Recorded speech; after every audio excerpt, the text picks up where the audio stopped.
200 milyong pisong halaga ng mga frozen na isda mula sa China na tinangkang ipuslit ng bansa o sa bansa na harang ng mga otoridad.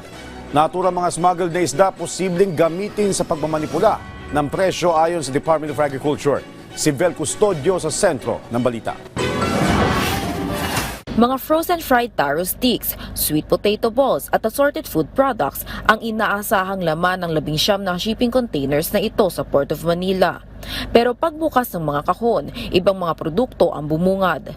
550 metric tons ang frozen mackerel at galunggong ang tumambad sa Bureau of Customs, Department of Agriculture at iba pang mga ahensya sa interagency inspection kahapon. Galing po tayo sa China. Ang value na estimated value natin is more or less around 200 million.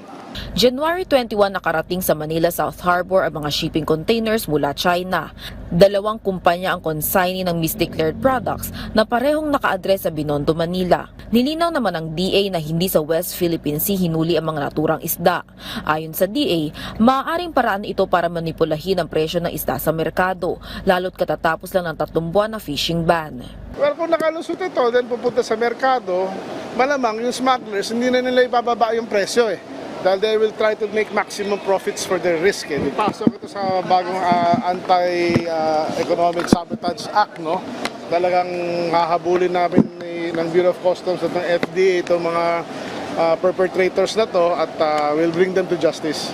Nakikipagtulungan din na Food and Drug Administration sa DA at BOC sa patuloy pang investigasyon sa insidente. Bine-verify natin kung yung mga CPR po na present nila is legit po at nagdaan sa proseso ng FDA.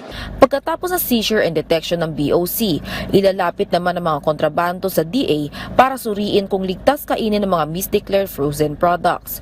Kung safe for human consumption, maaari itong i-donate sa DSWD o sa mga kadiwa centers. Ang inspeksyon ay pagsunod sa direktiba ni Pangulong Ferdinand R. Marcos Jr. na paigtingin ang pagbabantay at paghuli sa mga smugglers para sa market stability at food security. Vel Custodio para sa Pambansang TV sa Bagong Pilipinas.